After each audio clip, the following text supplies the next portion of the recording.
آدھ گھنٹہ گزر جائے اور طلباء کی جو تعداد ہے اس میں آدھی تعداد بھی مکتب میں نہ پہنچے، میرے بھائی اس سے بڑی غفلت کیا ہوگی؟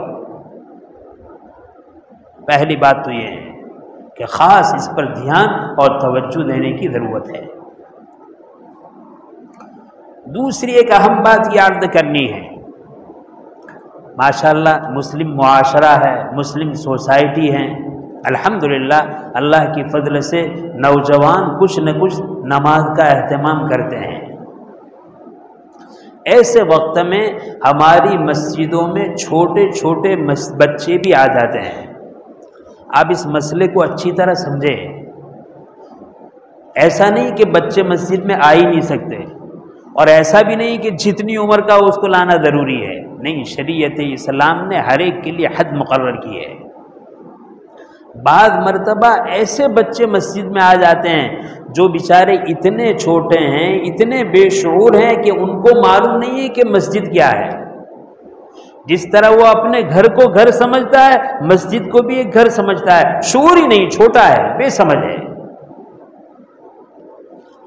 حضرت نبی کریم صلی اللہ علیہ وسلم کی حدیث ہے، جنبوا مساجدکم صبیانکم ومجانینکم، او کما قال علیہ الصلوۃ والسلام، تم اپنی مسجدوں کو دور رکھو، مسجدوں سے دور رکھو اپنے بچوں کو اور اپنے ان لوگوں کو جو بیچارے مجنون اور پاگل ہیں۔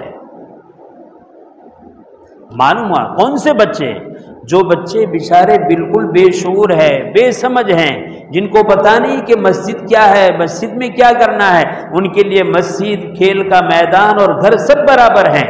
ایسے بے شعور بچوں کو مسجد میں لانے کی ممانعت حدیث میں ہے، اور اسی وجہ سے ہمارے فقہا میں سے فخر گجرات، فقیہ العصر حضرت مولانا مفتی سید عبد الرحیم صاحب لاجپوری اور دارالعلوم دیوبند کے سابق صدر مفتی حضرت مولانا مفتی نظام الدین صاحب اعظمی نور اللہ مرقدہما نے اپنے فتاوی میں اس بات کو لکھا ہے کہ ایسے بے شعور ناسمجھ بچے جن سے مسجد کا احترام باقی نہیں رکھ سکتا، ایسوں کو مسجد میں لانا جائز نہیں، حرام ہے۔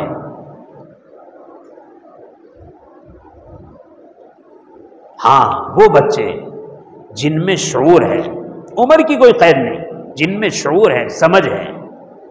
بعض حدیث میں آتا ہے اتنا شعور ہو کہ دایاں کیا ہے بایاں کیا ہے اس کو جانتے ہو تو نماز کا حکم کرو، لہذا اس کے اندر اتنا شعور ہے، مسجد کیا ہے، اللہ کا گھر کیا ہے، اللہ کے گھر میں کیا کرنا ہے، وہاں جا کر وہ خاموش رہتا ہے، بڑوں کے ساتھ نماز پڑھتا ہے، دوڑتا نہیں، صف کے آگے سے گزرتا نہیں، ٹوپی نہیں نکالتا ہے، لمبا ہو کر سو نہیں جاتا ہے، کھیل کود میں مشغول نہیں ہوتا ہے، ایسا شعور رکھتا ہے۔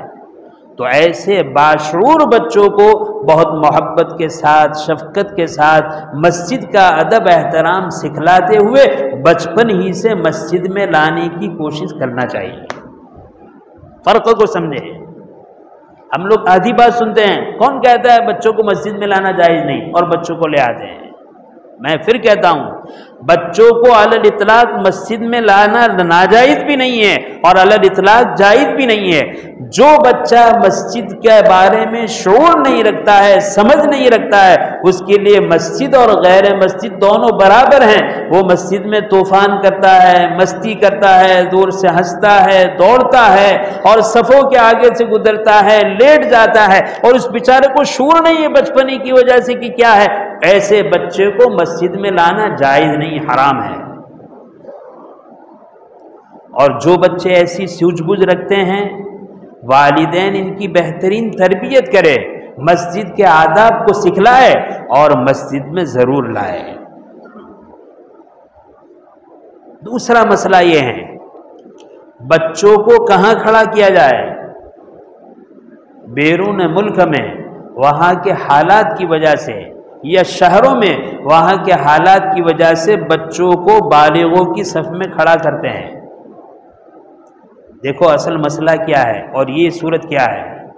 اصل مسئلہ یہ ہے، مستحب یہ ہے کہ صف بندی اس طرح کی جائے کہ امام کے بعد پہلی صف مردوں کی ہوگی، دوسری صف نابالغ بچوں کی ہوگی۔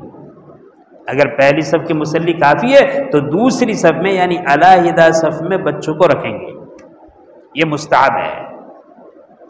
لیکن اگر ماحول ایسا بن جائے بچوں کو سنبھالنا مشکل ہو، بڑے ہونے کے بعد سمجھدار ہونے کے بعد بھی مستی طوفان کرتے ہیں، یا شہر کی جگہ ہے بچوں کی حفاظت مشکل ہے، پوری مسجد بھری ہے، آخر میں بچوں کو کھڑے کریں گے، کوئی لے کر چلا جائے گا، ایسے وقت میں اگر ان کو بالغوں کی صف میں کھڑا کیا جائے کوئی حرج کی بات نہیں ہے۔ اور ایسے بھی اگر وہ بالغوں کی صف میں کھڑا ہو گیا تو ناجائز نہیں ہے، مستحب کے خلاف ہے، مستحب یہی ہے۔ لہذا بہترین شکل یہ ہے، جن علاقوں میں، جن بستی میں، جن محلے میں الحمدللہ ہمارے بچے محفوظ ہیں، ایسے کوئی خدشات نہیں ہیں کہ کوئی اٹھا کر لے جائے گا، گم ہو جائے گا اور زیادہ پریشانی ہوگی، ایسا نہیں ہے۔ اور ماشاءاللہ ہماری تعلیم و تربیت بھی ہے، وہاں تو ان بچوں کو مستقل الگ صف میں کھڑا کیا جائے۔ اور جہاں ایسا معاملہ ہے کہ بھئی بچوں کی تعلیم تربیت ہونے کے باوجود ان کے اندر شرارت بہت زیادہ ہے، کسی کی ماننے کے لیے تیار نہیں ہے، آگے پیچھے کھڑے رہیں گے تو سارے مصلیوں کی نماز خراب کریں گے، یا اسی طریقے سے پیچھے کھڑے رہیں گے، کوئی لے کر چلا جائے گا، مکہ مکی ہوگی، مارا ماری ہوگی، تو پھر ان کو اگر مردوں کی صف کے درمیان کھڑا کیا جائے تو کوئی حرج کی بات نہیں، اس کا بھی لحاظ رکھنا چاہیے۔ ہمیں اپنے بچوں کو اسلامی تعلیم سے، اسلامی آداب سے اپنے گھر پر مالا مال کرنا چاہیے۔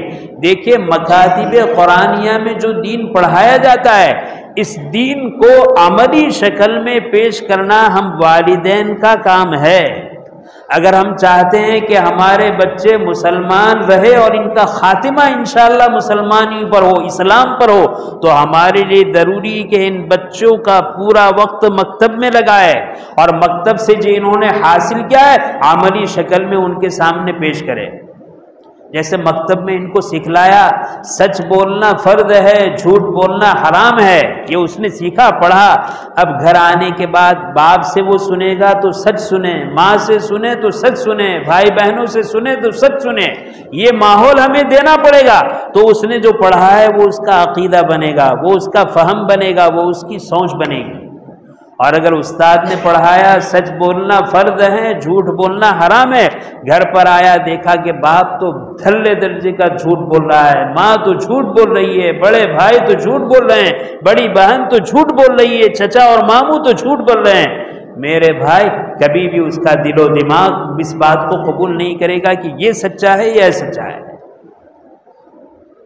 اس لیے اس وقت ان دو باتوں کی طرف توجہ کرنی ہے کہ ہم اپنے بچوں کی بہترین تربیت کریں، آداب کو سکھلائیں، اور جب تک اس عمر کو نہ پہنچے مسجد میں لانا جائز نہیں، حرام ہے، اس سے بچے۔ بعض مرتبہ ہم سے غلط فہمی ہوتی ہے، مارو پوئرو تو دوڑ اڑی ورنو چھپڑ مسجد میں جائے، وہ کمال نہیں ہے، وہ تو گناہ ہے۔ اگر آپ کا بچہ بہت چھوٹا ہے اور مسجد میں جاتا ہے لیکن مسجد کیا ہے اس کو شعور نہیں ہے تو اس کو لانا ثواب نہیں، گناہ ہے۔ ہاں اگر وہ 2.5 سال کا ہے، اگر وہ 3 سال کا ہے، لیکن ادب سکھا ہوا ہے، مسجد کے ادب احترام کو باقی رکھتا ہے، تو کیا حرج کی بات ہے۔ عام طور پر علماء تو یہ لکھتے ہیں 5 سال کی عمر کو ہو جائے اس کے بعد اس کو مسجد میں لائے، لیکن میں نے کہا دار و مدار کس پر ہے؟ مسجد کے ادب احترام کو باقی رکھنے پر۔ ہمارے بیچارے چھوٹے چھوٹے بچے مسجد میں آتے ہیں اور بیچارے مستی طوفان کرتے ہیں، وہ اپنی دنیا میں مست ہیں، اس ایک بچے کے مستی طوفان کرنے کی وجہ سے سارے مصلیوں کی نماز خراب ہوتی ہے۔ حق تعالی شان ان دونوں باتوں پر ہمیں توجہ اور دھیان کرنے کی توفیق نصیب فرمائے، آمین۔ وآخر الدعوانا الحمدللہ رب العالمین۔ سنت پڑھ